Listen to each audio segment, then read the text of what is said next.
कौमी असेंबली का इजलास आज शाम 5 बजे होगा। 12 निकाती एजेंडा जारी। वक्फा सवालात और तवज्जो दिलाओ नोटिस पर जवाबात एजेंडे का हिस्सा। वज़ीर दाखिला सोसाइटी रजिस्ट्रेशन तरमीमी ऑर्डिनेंस में मजीद 120 दिन की तौसी की करारदाद पेश करेंगे। Federal board and secondary education act 1975 में तरमीम का बिल भी एजेंडे में शामिल। वज़ीर पार्लिमानी अमूर खुसूसी इक्तसादी जोन्स अथॉरिटी तरमीमी बिल 2025 पेश करेंगे।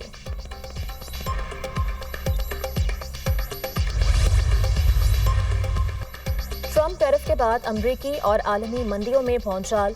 सऊदी और खलीजी ममालिक की स्टॉक मार्केटों में 5 साल की शदीद मंदी।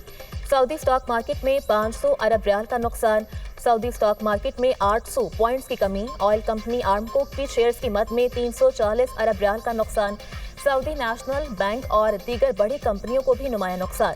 कतर, कुवैत, मस्कत और बहरीन की स्टॉक मार्केटों में गिरावट। खलीजी स्टॉक मार्केटों में मई 2020 के बाद से सबसे बड़ी कमी रिकॉर्ड की गई। Saudi media. आलमी मार्केटों में मंदी क्यों है मुझे नहीं मालूम। अमरीकी सदर ट्रंप ने सहाफियों के सवालात को अहमकाना करार दे दिया। कहा, अमरीकी टैरिफ से सबसे ज्यादा फायदा अमरीका को होगा। चीन के साथ तिजारती खसारा हल किए बगैर मुज़ाकरात नहीं हो सकते। अमरीकी मार्केट में मंदी आर्जी है। किसी चीज को दुरुस्त करने के लिए दवा लेना पड़ती है। टैरिफ से अरबों डॉलर अमरीका ला रहे हैं। अमरीका को दोबारा अजीम बनाने के लिए इक़दाम कर रहे हैं। यूरोपीय यूनियन का अमरीकी दरामदात पर 28 अरब डॉलर टैरिफ लगाने का फैसला। टैरिफ लगाने की मंजूरी इत्तेहादियों से मुशावरत के बाद देंगे। यूरोपीय यूनियन के लिए टैरिफ के मसले पर अपने दिफा के लिए तैयार है। यूरोपीय यूनियन अमरीका के साथ मुज़ाकरात के लिए पुरअज़्म है। 24 अप्रैल को लंदन में बरतानवी वज़ीर-ए-आज़म से मुलाकात होगी। सरबराह यूरोपीय कमीशन। गजा से हमास के इसराइल पर रॉकेट हमले। हमास ने इसराइल के जनूबी इलाके अशूद की तरफ 10 रॉकेट फायर किए। ज्यादातर रॉकेट इसराइली दिफाई निज़ाम आयरन डोम ने तबाह कर दिए। रॉकेट्स के मुतादिद हिस्से इसराइली शहर में भी गिरे।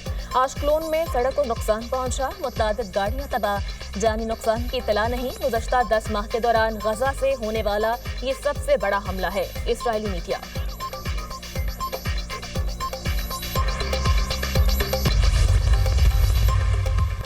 मुल्क की तरक्की का पहिया ट्रैक पर आ गया। किसी को सियासी तखरीबी कार्रवाइयों की इजाजत नहीं देंगे। दरियाए सिंध से नहरें निकालने का मामला मुतफ़िका है। नहरें निकालने पर सिंध के तहफ़्फ़ुज़ात दूर किए जाएंगे। SIFC मुल्क की तकदीर बदलने का मंसूबा है। वज़ीर-ए-आज़म शहबाज शरीफ की वज़ीर दाखिला से गुफ्तगू। मोहसिन नकवी की वज़ीर-ए-आज़म से मुलाकात। अफ़गानियों की मुल्क वापसी के लिए जारी ऑपरेशन बारे ब्रीफिंग। बलूचिस्तान और KP में अमन और अमान के लिए इक़दाम पर भी तबादले ख्याल। मोहसिन नकवी ने मुल्क में अमन और अमान और मौजूदा सियासी सूरत-ए-हाल से भी आगाह किया। सिक्योरिटी फोर्सेस ने पाक अफगान बॉर्डर पर खवारिज की दरअंदाजी की कोशिश को नाकाम बना दिया। शदीद फायरिंग के तबादले में 8 खवारिज हलाक, 4 जख्मी। रात की तारीकी में खवारिज के ग्रुप ने शुमाली वज़ीरिस्तान के इलाके हसन खेल में दरअंदाजी की कोशिश की। पाकिस्तान बारहा अफगान अबूरी हुकूमत को मौसर बॉर्डर मैनेजमेंट का कहता आ रहा है। उम्मीद है अफगान अबूरी हुकूमत अपनी जिम्मेदारी पूरी करेगी। सिक्योरिटी फोर्सेस सरहदों के तहफ़्फ़ुज़ और दहशतगर्दी के खात्मे के लिए पुरअज़्म है। ISPR सदर और वज़ीर-ए-आज़म का खवारिज के खिलाफ कामयाब ऑपरेशन पर सिक्योरिटी फोर्सेस को खराज तहसीन। वज़ीर दाखिला मोहसिन नकवी की सिक्योरिटी फोर्सेस की पेशा वराना सलाहियतों की तारीफ। ये नहीं सोच सकता था कि 38 से इन्फ्लेशन जो है, महंगाई की शरह जो है वो कम होके जो है 1.5% रह जाएगी। ये मौजूदे हैं अल्लाह ताला की जात की मेहरबानियों के मौजूदे हैं और कमिटमेंट है इस हुकूमत की जिसका वज़ीर-ए-आज़म शहबाज शरीफ है। बिजली सस्ती, शरह सूद में कमी और महंगाई कम होना मौजूदे हैं। IMF ने भी मौशी सफर के मौजूदों को तस्लीम किया। कहा जा रहा था कि मुल्क दिवालिया हो जाएगा। कोई सोच भी नहीं सकता था बिजली सस्ती और शरह सूद कम होगा। स्टॉक मार्केट तारीख की बुलंद तरीन सतह पर है। ये नेक नियति का फल है। आज तहरीक इंसाफ वाले एक दूसरे को चोर कह रहे हैं। PTI वाले ओवरसीज पाकिस्तानियों को कहते रहे पैसे ना भेजना। ओवरसीज पाकिस्तानियों ने रिकॉर्ड पैसे भेजे। मईशत ने सांस लेना शुरू किया है। तरक्की का ये सफर जारी रहेगा। मरियम नवाज पंजाब में दिन रात मेहनत कर रही हैं। KP और बलूचिस्तान दहशतगर्दी की जद में है। पाक फौज के जवान कुर्बानियां देकर मुल्क की हिफाजत कर रहे हैं। तहरीक इंसाफ टुकड़ों में तकसीम हो चुकी। वज़ीर दिफा ख्वाजा आसिफ का तकरीब से खिताब।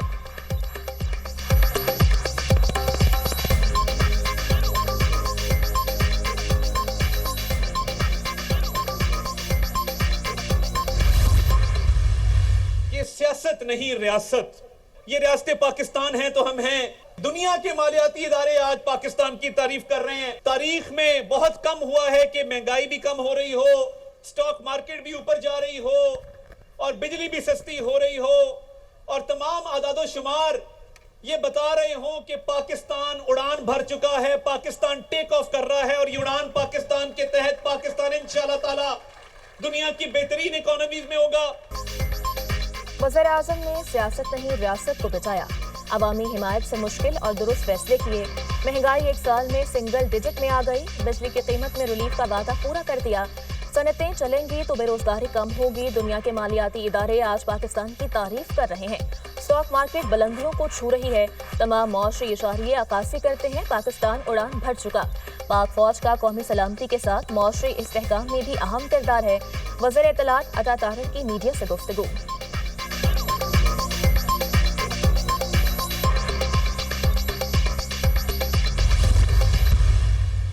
پارٹی میں کوئی آپس میں چپکلش یا کوئی وہ ایک رہتا تھا. مجھے تو بڑا دکھ ہوتا ہے.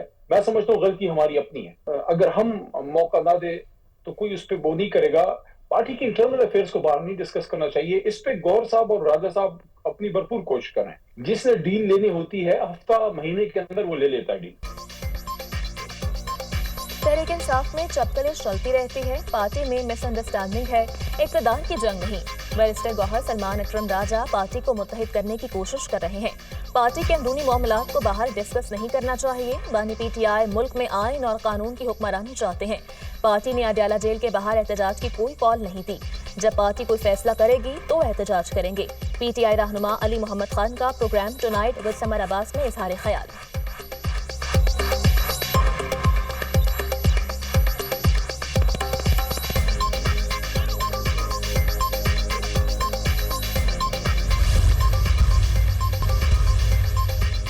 دہشت گرد اسرائیل کے غزہ پر حملے تھم نہ سکے. اسرائیل کے خان یونس, زیتون اور دیر البلاح میں فضائی حملے. مزید 43 فلسطینی شہید. اسرائیل کی خان یونس میں اسپتال پر بمباری, صحافی شہید ہو گیا. اسرائیلی جارحیت میں شہداء کی مجموعی تعداد 50,695 تک جا پہنچی. حماس کے اسرائیلی حملوں میں بچوں کے قتل عام کی مذمت. غزہ میں بچوں کی اموات اسرائیلی جنگی جرائم کا واضح ثبوت ہیں. امریکہ اور اسرائیل غزہ میں نسل کشی کے برابر ذمہ دار ہیں. عرب ممالک اور عالمی برادری اسرائیلی جارحیت رکوانے میں ناکام ہے. حماس اور پاکستان سے غیر قانونی مقیم غیر ملکیوں کا انخلاء. ادارے متحرک, شہر شہر کارروائیاں. 1336 افراد متعلقہ اداروں کی مدد سے ڈیپورٹ. پنجاب میں 24 گھنٹے کے دوران 2772 سے زائد غیر قانونی مقیم افراد کو ہولڈنگ سینٹرز پہنچایا گیا. راولپنڈی میں بھی افغان سٹیزن کارڈ ہولڈرز کے خلاف ایکشن. 385 سے زائد افراد کو کیمپ منتقل کر دیا گیا. جہلم میں 375 افغان کیمپس میں بھیج دیے گئے. سندھ میں بھی غیر قانونی تارکین وطن کے خلاف کارروائیاں. 307 افراد کو امین ہاؤس ٹرانزٹ کیمپ سے ملک بدر کیا گیا.